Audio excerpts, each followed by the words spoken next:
Now what do we talk about? Let's talk about Pills of Trust. Pills of Trust is a book that was written by Andre Moria.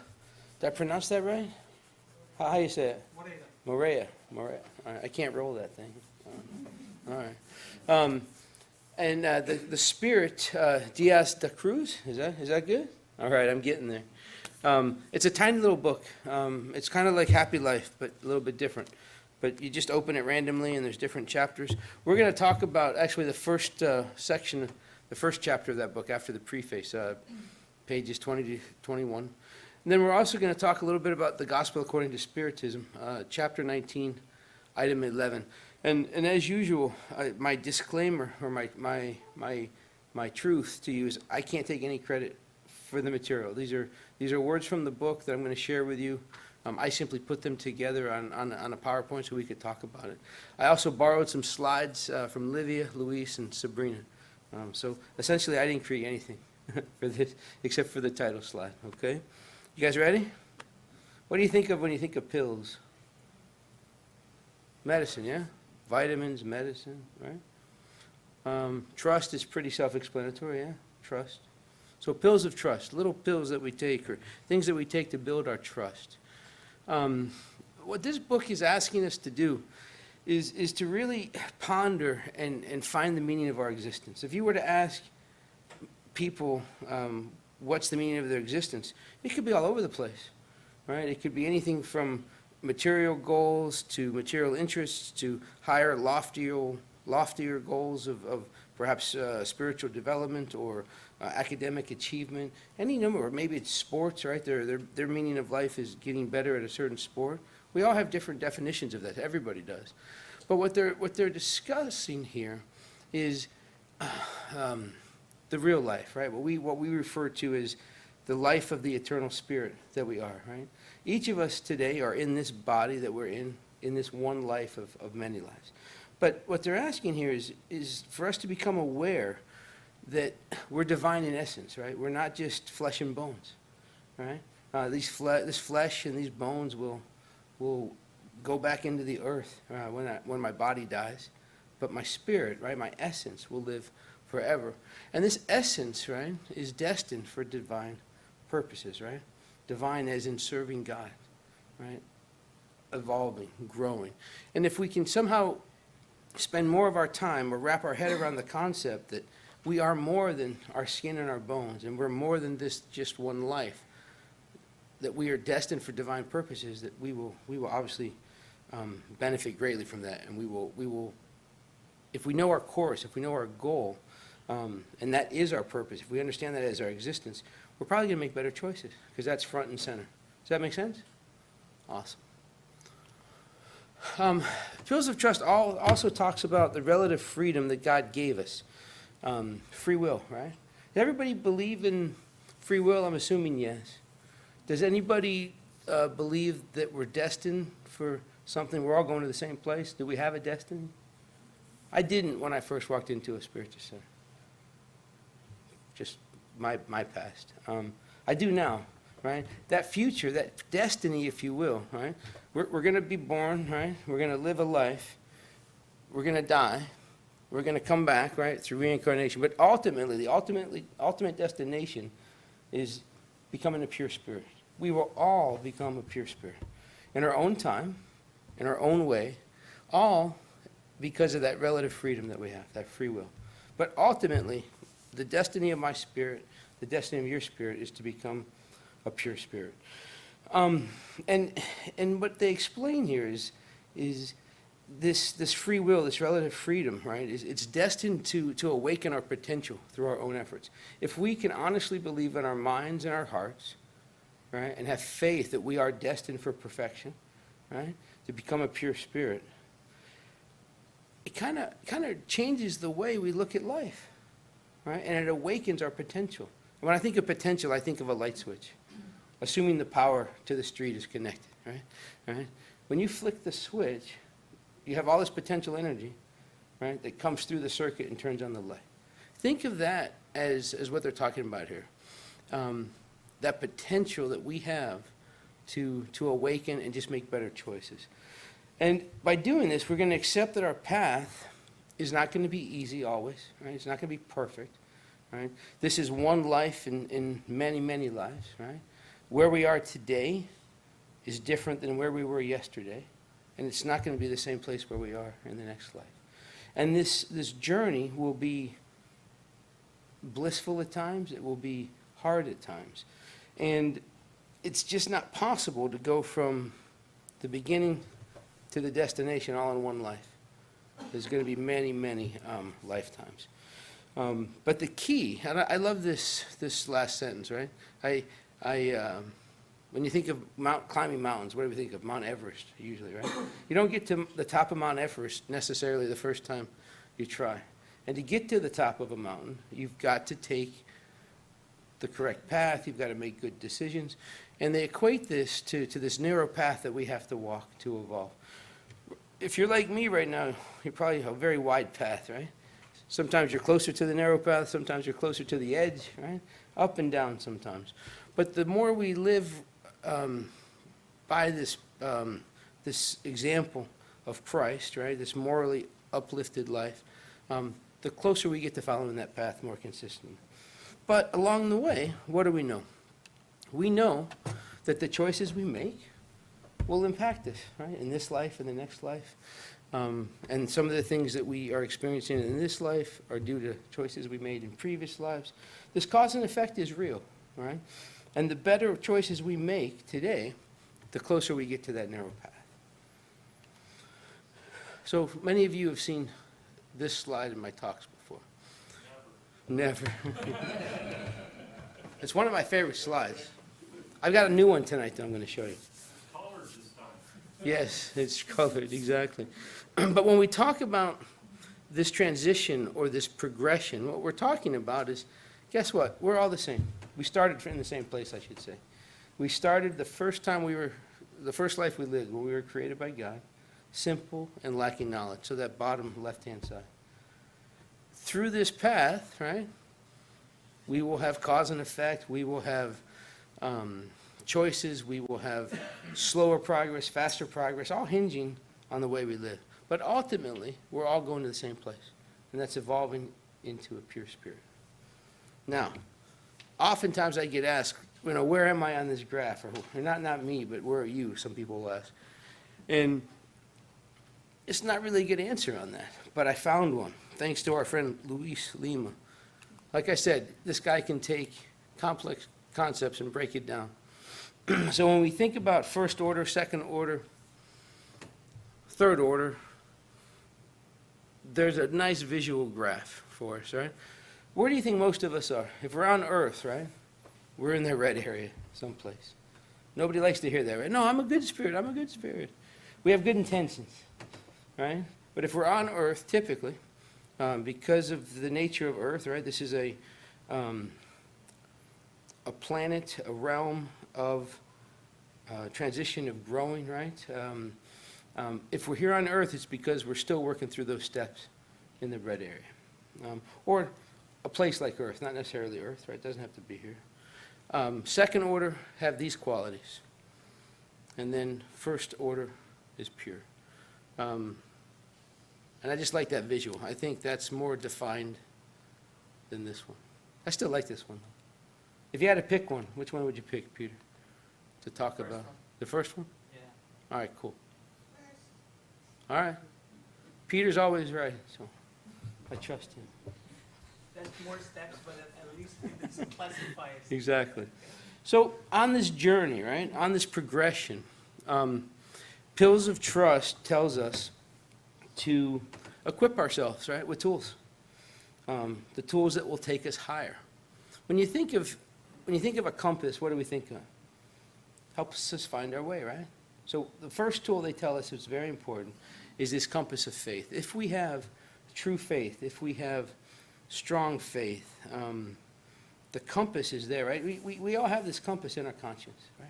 We're created and born again with the rules, right? The laws of God, the laws of nature, right here, right?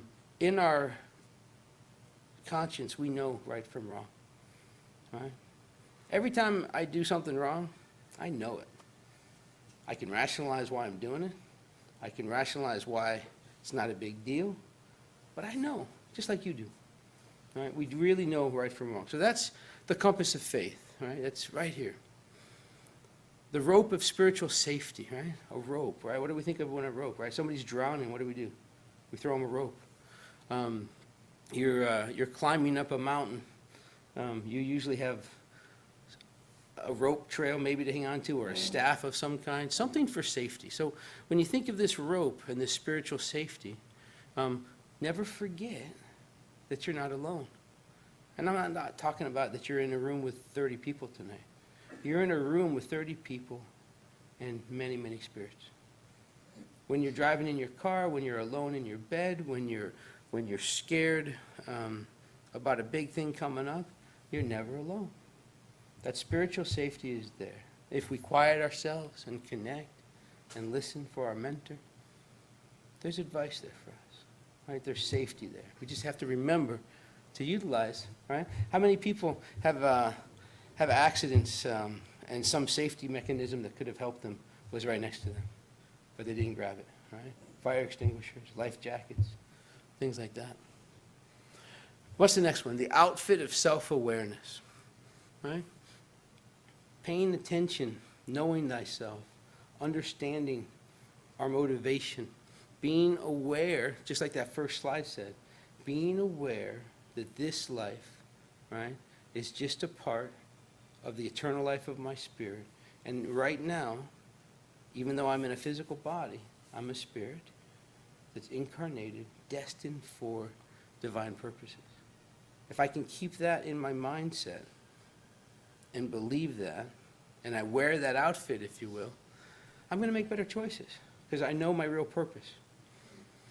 If I'm just getting in my car going to work to make money to feed my family, and that's my sole purpose, I'm not going to make the best choices. It's going to be all about the money. So got to keep the goal in sight. And then inner vigilance. When I think of vigilance, I always think of New Year's Eve, right? We make these resolutions, and we're going to be vigilant, right? I was going to be a vegan this year. Well, that lasted maybe 12 hours. Right? I wasn't very vigilant on being a vegan. I'm 90% vegan, though, so that's something, right? All right, cool. What other tools do you think? There's another list. They go on to tell us that we should equip ourselves with stakes of love and service for the good. Everybody know what a stake is, right? I'm not talking about picanha, not that kind of steak, but yeah, I know. That's what I think, Vincent, when I think of steak. But a stake, Vincent, as you probably are thinking, is you set up a tent or a tarp, right? And you put a stake in there to hold it down, so if the wind comes, it doesn't blow your protection away, right? So stakes of love. What does that tell us? Love yourself, love your neighbor, love your enemy. You can never go wrong, long term, if your decisions are based out of love. And if you put that love in your thoughts and your words and your actions. Stakes of service for the good. You can never go wrong with charity. I'm not talking about writing a check or dropping $1 in the bin. That's great. Don't get me wrong. Money does make the world go round in a lot of ways, and you need that to run charities, I guess. But what we're talking about here is service to God in the sense of charity to others. Hold the door for that person behind you. Let the semi in front of you that's trying to get over on the highway. Say a prayer for the guy that's panhandling on the side of the road. Don't get caught up in the gossip on Facebook and jump into the fray. Pray for the people that are having trouble. Make sense? Awesome. Provisions of courage. So when I think of provisions, I think of supplies, right? We got to put food in our fridge. We've got to pack provisions for our trip when we go out of town, right? Provisions of courage. Very important. Courage is one of those things that we talk about. But how do you get courage? How do we develop courage? Right? So when they talk about provisions of courage, I think of books like this. I think of prayer. I think of surrounding myself with people like you a couple times a week here at the center. Provisions are supplies that we utilize to sustain ourselves. And courage is one of those things that doesn't necessarily just exist. It has to be fed, it has to be encouraged, it has to be supported.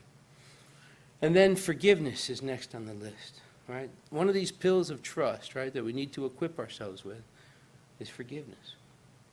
Forgiveness of others, for sure. But let's forgive ourselves. How many of you are still beating yourself up for a mistake you made 5 years ago, 10 years ago, yesterday? Forgive yourself. It's hard, man. I stand up here and I talk to you about these things, and there are times when my wife looks at me and she says, Alberto, that was 6 years ago. Let it go.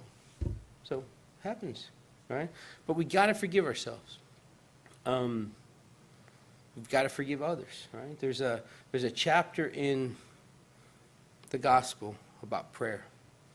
It teaches you how to pray, give you some examples. And one of the first things it tells you in that chapter is before you pray, forgive anybody that you have angst against. Right? Christ taught us that. Right? Forgive anybody that you have a problem with and ask them to forgive you. Ask for forgiveness for your wrongs. Clear your mind and your heart of anger and resentment and holding on to things that others have done to you. And then pray. So forgiveness is huge. And then the final pill is trust. Trust that all has been provided. And I'm not talking necessarily material provisions. I'm talking about spiritual trust. No matter where you are, where we are on our journey, whatever we face, as far as challenges, trust that it's there for a reason. It's there for an opportunity to grow, to learn, and that regardless of what it is and where you are, you're going to get through it. Because what are we destined for? Perfection. It's not going to happen in this life. Unless you're Peter. He's almost there. Right? So close. So close. Can taste it. But it's going to happen. Just have trust in that. And these tools, right, on these 2 pages, if we utilize those, it will raise us to our supreme objective of life, which ultimately is our moral growth, the evolution of our soul.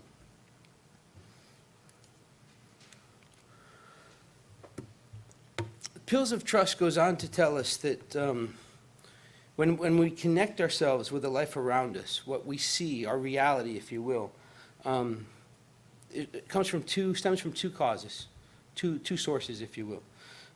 If you examine your life, all right, they're either drawn. Your reality is either drawn to you by yourself, by your thoughts, your words, your actions, your deeds, currently as well as previously, or they're offered to us by divine love, right? Remember, prior to being born in this life, you spent a lot of time in that errant state, in that spiritual world. And you recovered from the previous life. You were made healthy. You educated yourself. You accounted for things that you would hope to accomplish that didn't. And you make a plan for this life. By the grace of God, right, when we're born, we forget the past. Because I don't know if we'd want to remember some of that stuff, right? But we have a plan. And in this life, as we're living, right, we've placed ourselves in the family unit we're in. We've placed ourselves in certain health conditions, socioeconomic status, and geography to a certain degree. Some of those bigger things, right? We've made these decisions with the help of our mentors of what we're going to work on in this life. And then we're born, and then we start living this life.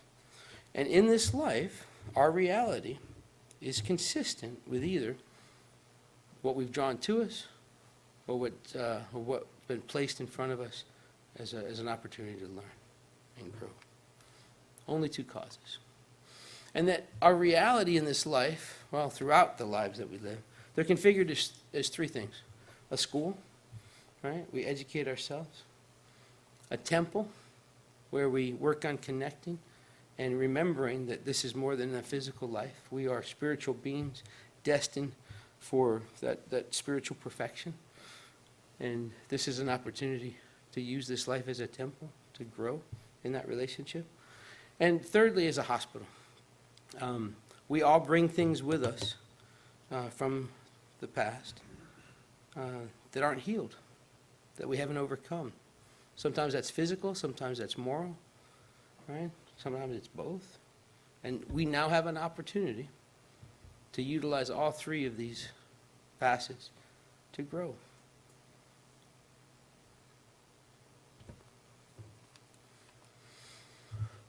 And if we partake in this, right, if we actively engage and we partake in those areas and we focus on this, we're in communion with God throughout this life. And we have in these areas, right, the family, friendship, and service to others, we have all these components intertwined in that. All of these relationships. Think of a relationship that you haven't learned something from. Think of a situation that even though it didn't go your way, that you didn't take something positive out of it, that you didn't have an opportunity to grow. And if we can approach daily life from this perspective that we're in communion with God, thanks to the people we surround ourselves with and the service we choose to partake in, we grow in this life. We're going to grow regardless, right? Very slowly, perhaps, if we don't partake, if we don't engage. But all these three areas help us progress. So we're advised, right, it's recommended that we take these pills of trust each day in God, right? Let them awaken us with the awareness that we are children of God and His heir.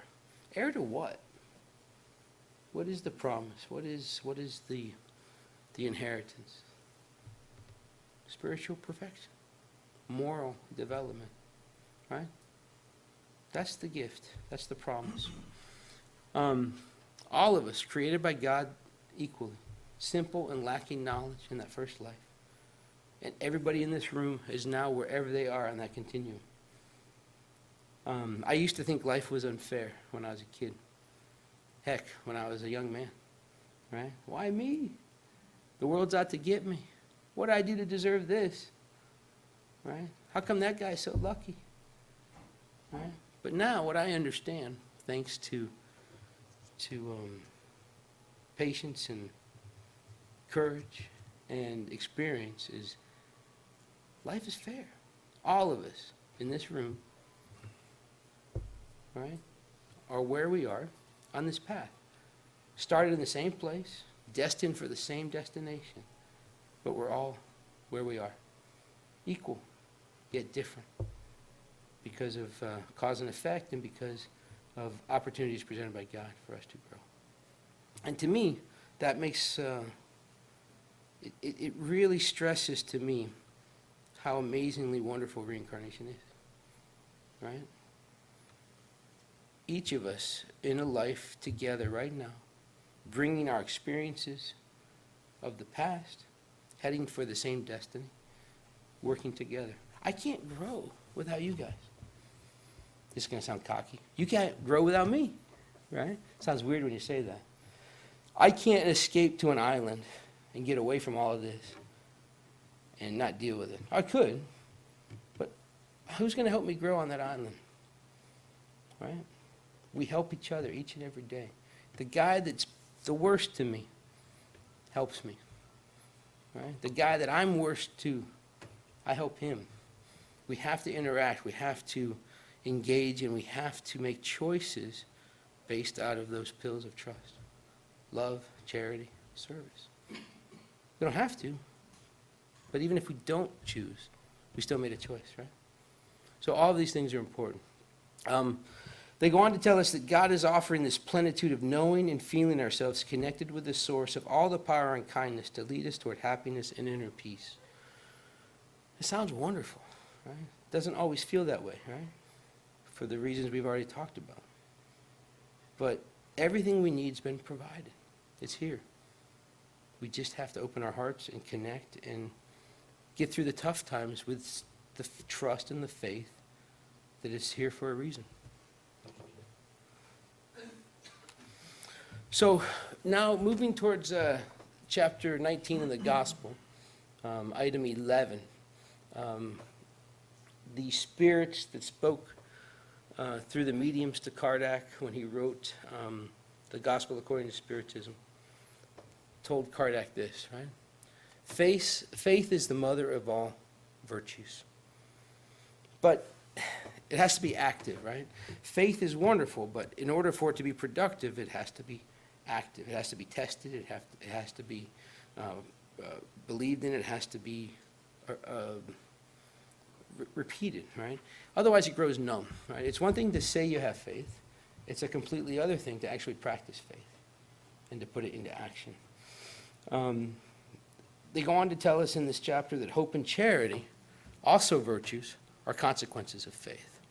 And with these three combined, right, create this inseparable trinity, this faith, the virtue of faith, hope, and charity. Inseparable trinity.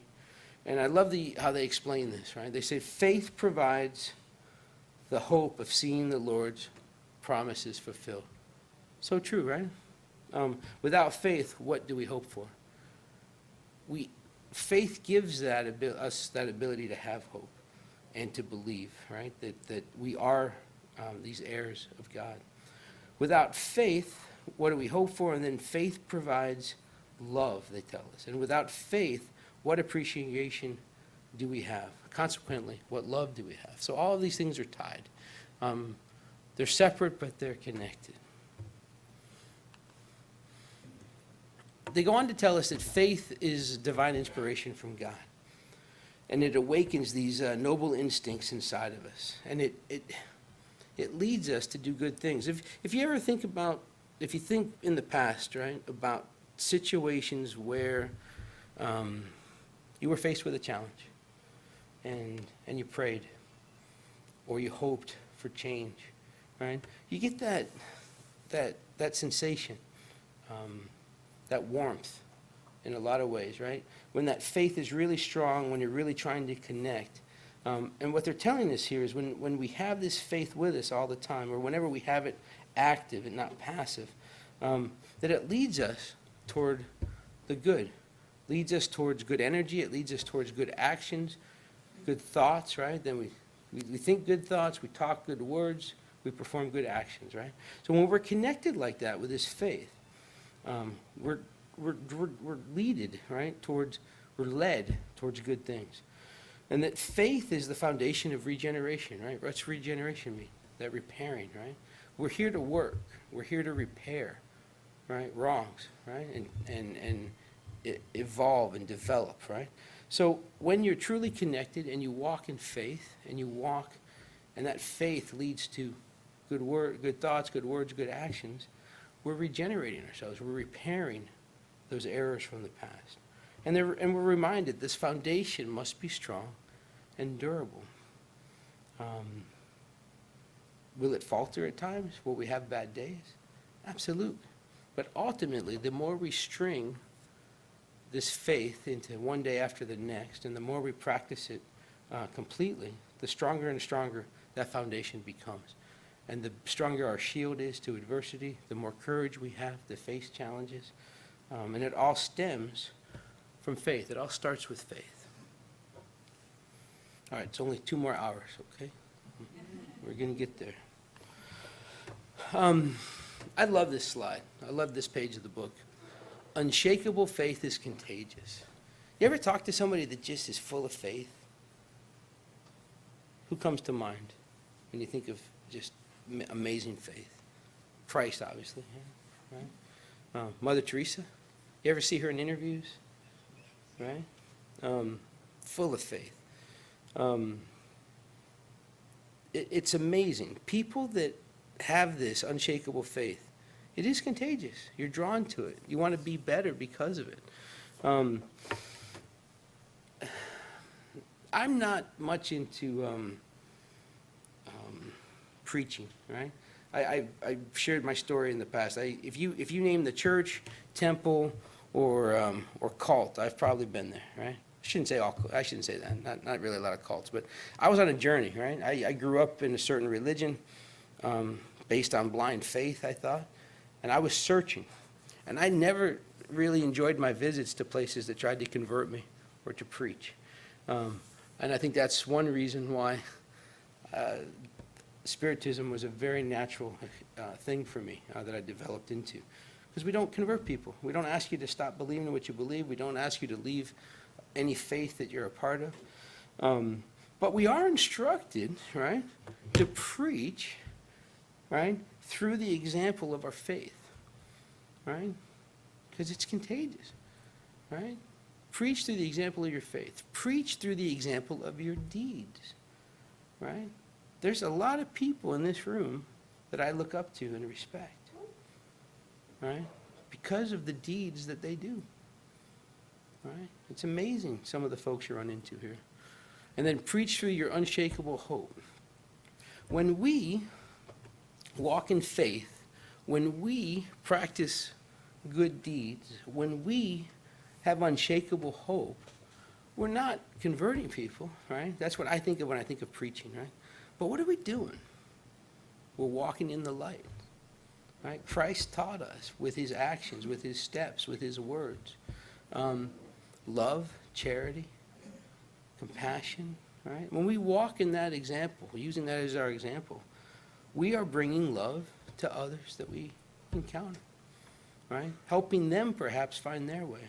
Not leading them perhaps to a belief, but a way to live, right? So that's what we're instructed to do.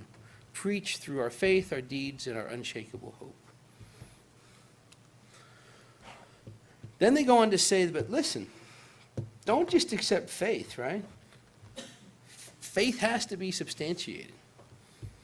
One of the quotes I love from Kardec is, if science disproves anything in Spiritism, follow science. Right? If the words you read are disproven from science, follow science.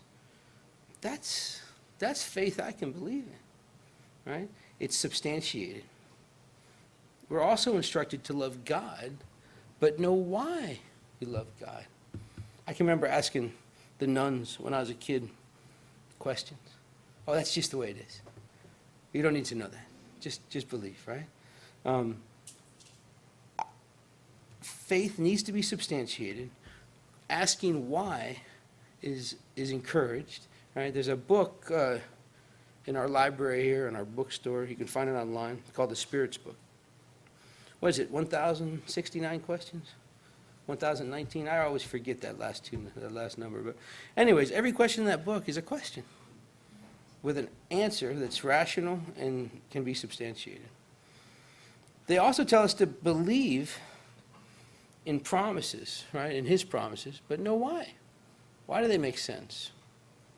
Do they pass the test of science? Things like that. And then finally, believe in hope without losing heart, and that miracles are simply deeds of faith, and they can be explained, right? But they're deeds of faith.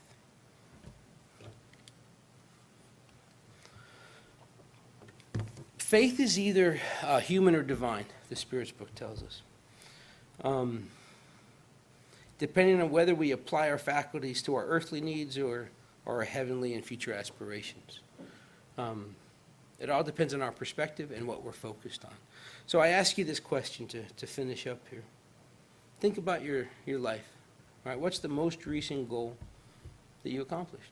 You don't have to say it out loud, but just think about it for a minute. Did it feel good to accomplish the goal? Was it hard? Did it take work? Did you have milestones along the way?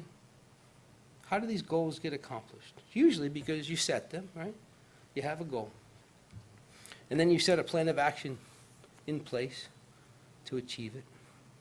And if you work the steps, or as you work the steps, you get closer and closer to your goal. So let's go back to the beginning of the talk. What is our essence? What is our ultimate reason for being here? For our spirit. Progress, yeah. To evolve, right? What is the ultimate destination? What are we promised? What are we heirs to? Perfection, yeah. Pure spirit. Not this life, probably. Right? But it's coming, right? So, next one, yeah? One more? Jackie says, one more. How you say that in Portuguese? How you say that in Portuguese? Mais um, yeah? Mais um. And that's great. Is that our goal every day? When we wake up in the morning, do we say to ourselves, I'm on my way to perfection? Right? We have my company where I work. One of our goals, right? We're hoping to build America's healthiest hometown, right? If you asked any one of our 500 plus employees, right? I don't think 1 out of 10 of them would say, why are you here? Well, I'm helping to build America's healthiest hometown, right? But wouldn't that be cool? If that's our goal as an entity, as a health system, if all of our employees, our team members said, my goal is to help build America's healthiest hometown, right? Because that's our goal as a company, right? But what's our goal? What's my goal, ultimately? To evolve and to grow. Do I wake up every morning and say, all right, I'm going to grow and evolve today? Some days I do. It looks kind of goofy, but some days I do. Some days it's like, oh man, I got to go to work, right? The point here, if our goal ultimately is to evolve and to become a pure spirit and to love others and to grow with compassion and kindness, how do we set that as a target? How do we map it out? What are the milestones? What are the landmarks or the benchmarks? Where do we start? When are we a quarter of the way there? When are we all the way here? What do we follow? Any ideas? I think a picture's worth 1,000 words, they say, right? Uh-oh. So much for the picture. There we go. Listen, these are my thoughts now. This is not from the book. Whether you're Christian, Muslim, Jewish, atheist, agnostic, whatever, right? If you took the life of Christ, the way he walked, the way he talked, the things he did, the things he didn't do, and you examine them, right? And anybody on earth, not if they believe from a religious or philosophical standpoint, if they simply emulated, if we simply emulated the way he lived, this world would be amazing, wouldn't it? If we all acted like Christ did. It'd be amazing. So that's my target. I'm not saying it has to be yours. All right? Everybody, yeah? You think? Yeah, fair enough. Should be. Not from I'm not talking about from a religious perspective, but I'm just talking about a moral perspective. If we can just simply wake up in the morning, and I do this with my kids, not to bore you much longer, but I have 3 little girls, and I pray with them at night. And not all the time, but a lot of the times I throw in there, in the prayer, simply that we rest tonight, we wake up, and do our best, better than we did today, to follow the example of Christ. And that's all it takes. Try to follow that example. Walk in light. What do they call early Christians? Anybody remember? Followers of the way. Right? Before they were Christians, they were followers of the way. Whose way? His way. They were burned, tortured, killed, hunted for following his way. Guess what, man? It's 2020. We're not going to get burned or tortured necessarily for following his way, right? We got it easy. These guys gave their lives following his example. So if we can use his example as our path, as our goal, just a little bit better each day, forgiving ourselves for yesterday, not letting it linger and holding us back, we will grow peacefully, more so than we would if we didn't. So I'll leave you with that. Thank you for your time.